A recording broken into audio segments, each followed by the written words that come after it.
السلام علیکم dear viewers, آپ دیکھ رہے ہیں دی نیشن گائیڈر اور میں ہوں کاشف نعیم۔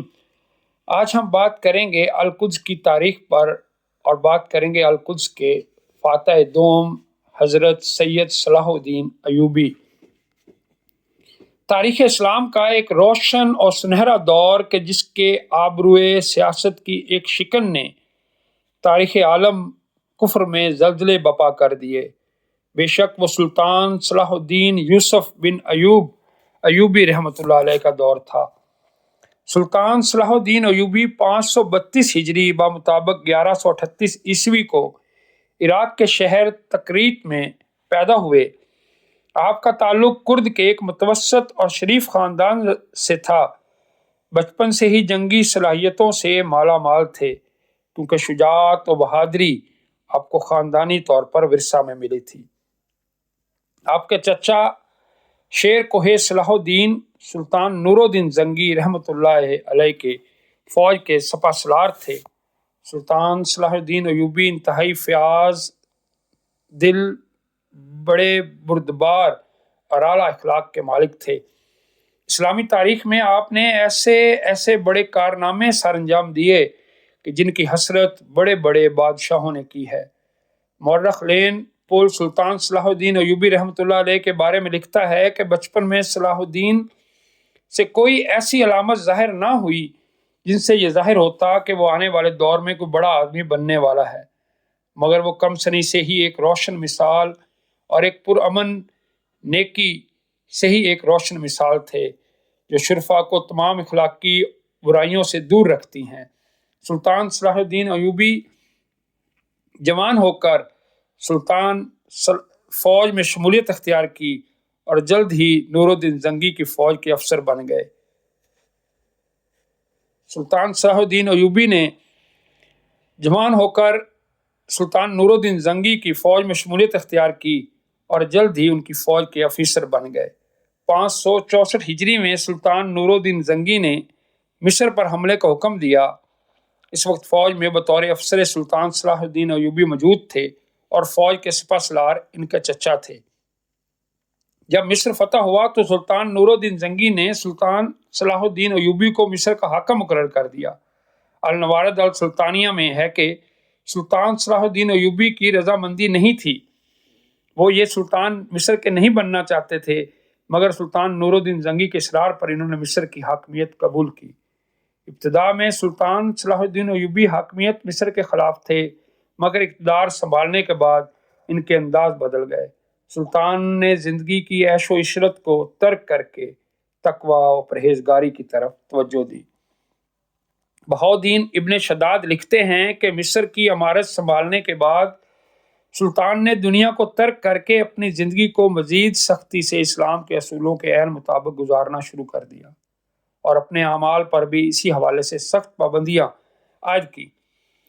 سلطان صلاح الدین ایوبی نے اپنی تمام تر کوششیں اسی امر میں صرف کی کہ ایک ایسی سلطنت قائم کریں جس میں دشمنان دین کو بے دخل کرنے کی پوری طاقت ہو۔ اس لیے سلطان صلاح الدین ایوبی نے ایک مرتبہ فرمایا کہ جب اللہ تعالیٰ نے مجھے مصر کی حاکمیت عطا کی تو میں سمجھ گیا کہ فلسطین بھی مجھے دینا اللہ کو منظور ہے۔ سلطان صلاح الدین ایوبی رحمۃ اللہ علیہ کو اپنی زندگی میں جہاد فی سبیل اللہ سے بے حد رغبت تھی۔ اس رغبت کا نتیجہ تھا کہ مصر کی عمارت سنبھالنے کے صرف 5 سال بعد سلطان صلاح الدین ایوبی نے 569 ہجری میں یمن بھی فتح کر لیا۔ مزید 6 سال کے عرصے میں 575 ہجری تک سلطان نے شام، موصل، حلب اور دیگر ساتھ کے کئی علاقے اپنی سلطنت میں شامل کر لیے۔ 581 ہجری میں جنگ حطین ہوئی، جس کے نتیجے میں اللہ تعالیٰ نے سلطان صلاح الدین ایوبی کے ہاتھوں بیت المقدس کو آزادی عطا فرمائی۔ اس تاریخ کو دیکھیں گے ذرا تفصیل کے ساتھ کہ یہ کیسے آپ نے اس محاذ پہ آپ نے کس طرح گئے اور کیسے آپ نے یہ آزادی حاصل کی اور کن کن مشکلات کا آپ کو سامنا۔ جب سلطان نور الدین زنگی کا انتقال ہوا تو ان کے انتقال کے بعد صلاح الدین ایوبی حکمرانی پر فائز ہوئے۔ صلاح الدین ایوبی اپنے کارناموں میں نور الدین زنگی پر بھی بازی لے گئے۔ ان میں جہاد کا جذبہ کوٹ کوٹ کا بھرا ہوا تھا اور بیت المقدس کی فتح ان کی سب سے بڑی خواہش تھی۔ مصر کے بعد صلاح الدین نے 1182 تک شام، موصل، حلب فتح کیا تو اپنی سلطنت میں ان کو شامل کرنے کے دوران میں صلیبی سردار نالورا کے ساتھ 4 سالہ معاہدہ صلح ہو چکا تھا، جس کی روح سے دونوں ایک دوسرے کی مدد کرنے کے پابند تھے، لیکن یہ معاہدہ محض کاغذی اور رسمی تھا۔ صلیبی بدستور اپنی اشتعال انگیزیوں میں مصروف تھے اور مسلمانوں کے قافلوں کو برابر لوٹ رہے تھے۔ 1186 میں مسیحیوں کے ایک ایسے ہی حملے میں رینالڈ نے یہ جسارت کی جس میں بہت سے دیگر مسیح امراء کے ساتھ مدینہ منورہ پر حملہ کی غرض سے حجاز مقدس پر حملہ آور ہوا۔ صلاح الدین ایوبی نے ان کی سرگرمیوں کی روک تھام کے لیے اقدامات کیے اور فوراً رینالڈ کا تعاقب کرتے ہوئے حطین میں اسے جا لیا۔ سلطان نے یہی دشمن کے لشکر پر ایک ایسا آتش گیر مادہ ڈلوایا جس سے زمین پر آگ بھڑک اٹھی۔ چنانچہ اس آتشی ماحول میں 1187 کو حطین کے مقام پر تاریخ کی خوفناک ترین جنگ کا آغاز ہوا۔ اس جنگ کے نتیجے میں 30,000 مسیحی ہلاک ہوئے اور اتنے ہی قیدی بنا لیے گئے۔ رینالڈ گرفتار ہوا اور سلطان نے اپنے ہاتھ سے اس کا سر قلم کیا۔ دراصل رینالڈ حضرت محمد صلی اللہ علیہ وسلم کی شان میں برملا طور پر گستاخی کیا کرتا تھا اور سلطان ایوبی نے اسے اپنے ہاتھوں سے مارنے کی قسم کھائی تھی۔ یہی وجہ ہے کہ اس کے اتحادی بادشاہ کے ساتھ وہی سلوک کیا جیسا ایک بادشاہ دوسرے بادشاہ کے ساتھ کرتا ہے۔ لیکن رینالڈ کے جرائم بہت سنگین تھے۔ اس جنگ کے بعد اسلامی افواج مسیحی علاقوں پر چھا گئیں۔ حطین کی فتح کے بعد صلاح الدین ایوبی نے بیت المقدس کی طرف رخ کیا اور ایک ہفتہ تک خونریز جنگ کے بعد مسیحیوں نے ہتھیار ڈال دیے اور رحم کی درخواست کی۔ بیت المقدس پورے 88 سال بعد دوبارہ مسلمانوں کے قبضے میں آیا اور تمام فلسطین سے مسیح حکومت کا خاتمہ ہو گیا۔ بیت المقدس کی فتح صلاح الدین ایوبی کا عظیم کارنامہ تھا۔ اس نے مسجد اقصیٰ میں داخل ہو کر نور الدین زنگی کا تیار کردہ ممبر اپنے ہاتھ سے مسجد میں رکھا اور اس طرح نور الدین زنگی کی خواہش اس کے ہاتھوں پوری ہوئی۔ صلاح الدین ایوبی نے بیت المقدس میں داخل ہو کر وہ مظالم نہیں کیے جو اس شہر پر قبضے کے وقت مسیح افواج نے کیے تھے۔ صلاح الدین ایوبی نے ایک مثالی فاتح کی حیثیت سے بیت المقدس میں داخل ہوئے۔ انہوں نے زر فدیہ لے کر ہر مسیح کو امان دے دی اور جو غریب فدیہ نہیں دے سکتا تھا اس کے فدیے کی رقم صلاح الدین ایوبی نے اور ان کے بھائی ملک عادل نے خود ادا کی۔ بیت المقدس پر فتح کے ساتھ یروشلم کی وہ مسیح حکومت بھی ختم ہو گئی جو فلسطین میں 1099 میں قائم تھی۔ اس کے بعد جلد ہی سارا فلسطین مسلمانوں کے قبضے میں آ گیا۔ حسن اتفاق سے بیت المقدس کی آزادی کا یہ وہی دن تھا جس دن نبی کریم صلی اللہ علیہ وسلم نے یہاں جملہ انبیاء کی امامت فرمائی تھی۔ آج پورے 90 برس کے بعد قبلہ اول مسلمانوں کے قبضے میں آیا تھا۔ اس عظیم الشان فتح کے بعد ہر طرف دعا، تسبیح و تحلیل و تکبیر کا شور تھا۔ مسلمانوں نے بیت المقدس میں جمعہ کی نماز ادا کی۔ گویا مسلمانوں کو اسلام کی فتح اور اللہ تعالیٰ کی نصرت کھلی آنکھوں سے نظر آ رہی تھی۔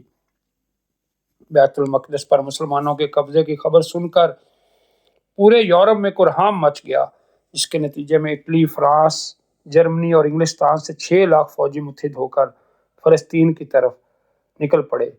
سلطان صلاح الدین ایوبی کو جب اس لشکر جرار کی روانگی کی خبر موصول ہوئی تو آپ نے ان کے مقابلے اور بیت المقدس کی حفاظت کے لیے انتظامات مکمل کر لیے۔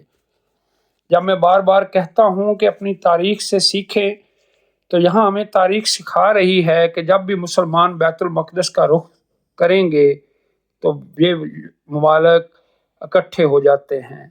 وہی ملک آج بھی اکٹھے ہو رہے ہیں۔ یہ ہمیں تاریخ سکھاتی ہے۔ اسی لیے میں کہتا ہوں کہ اپنی تاریخ کو یاد رکھیں۔ یہ مسلمانوں اور عیسائیوں کے مابین تیسری بڑی صلیبی جنگ تھی جس میں اتحادی فوجوں کو سخت ناکامی کا سامنا کرنا پڑا اور آخر کار وہ معاہدہ کرنے پر مجبور ہو گئے۔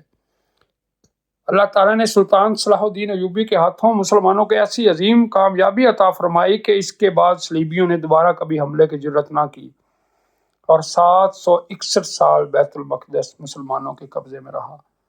سلطان صلاح الدین ایوبی مسلمانوں کے ایک عظیم، نڈر، بے باک اور انتہائی ہمت والے حکمران تھے۔ ان کی ہمت اور حوصلے نے پرچم اسلام کو تادیر سرفرازی عطا فرمائی۔ ہجرت کے 599 سال بعد یہ عظیم قائد 57 برس کی عمر میں اس دنیا سے چل بسا، مگر دنیا کفر میں آج بھی ان کے نام سے لرزہ طاری ہو جاتا ہے۔ جب صلاح الدین ایوبی نے فتح حاصل کی تو رینالڈ کو اپنے خیمے میں جب بٹھایا تو پوچھا کہ بتاؤ میری فتح کے بارے میں تم کیا کہتے ہو؟ تو رینالڈ نے کہا کہ صلاح الدین ایوبی، ہم بیت المقدس تم نے فتح کر لیا، ہم مانتے ہیں، لیکن یاد رکھو ہم نے تمہاری قوم میں ایسا زہر داخل کر دیا ہے کہ اب پھر سے واپس آئیں گے اور ہم پھر سے بیت المقدس حاصل کریں گے، لیکن تمہاری قوم میں دوبارہ صلاح الدین ایوبی، تمہاری مائیں دوبارہ صلاح الدین ایوبی پیدا نہیں کر سکیں گی۔ یہ وہ تاریخی کلمات تھے جو ایک مسلمان قوم کو للکارتے ہیں کہ آپ ایمان والوں کی قوم بنیں، ایمان فروشوں کی قوم نہ بنیں۔ یقین کریں کہ جو آج بھی اگر آپ بات کر لیں تو کفر سید صلاح الدین ایوبی کے نام سے ڈرتا ہے، آج بھی ان کے نام سے ان پر لرزہ طاری ہو جاتا ہے۔ اللہ تعالیٰ اس بلند مرتبے اور عالی ہمت سلطان کے درجات مزید بلند فرمائے، اور آج جو کچھ کشمیر و فلسطین کے مسلمانوں کے ساتھ ہو رہا ہے، ہمیں پھر سے سلطان صلاح الدین ایوبی جیسے قائد کی ضرورت ہے۔ اے اللہ تو مسلمانوں کی مدد فرما اور ایسے ہی قائد ہمیں نصیب فرما، جیسے سید صلاح الدین ایوبی ہیں ایسے ہی ہمیں قائد نصیب فرما، تاکہ پھر سے اسلام کو نصرت ملے اور دنیا پر امن و آتشی پھیلے۔ آج دنیا کے جو حالات ہیں اس میں آپ کو کہیں امن نظر نہیں آتا، مسلمانوں کو تو چھوڑ دیں، باقی ممالک آپس میں دست و گریباں ہیں، تو اللہ تعالیٰ ایسے حکمرانوں کو بھیج جس سے دنیا میں امن ہو۔ ناظرین، میری ویڈیو کے بارے میں ضرور اپنی رائے سے آگاہ کیجیے گا۔ اس مختصر ویڈیو میں میں نے کوشش کی کہ آپ کو مکمل تاریخ بتا سکوں سید صلاح الدین ایوبی کی۔ آخر میں پھر میں کہوں گا کہ میرے چینل کو سبسکرائب، لائک اور شیئر کرنا مت بھولیے گا۔ اللہ حافظ۔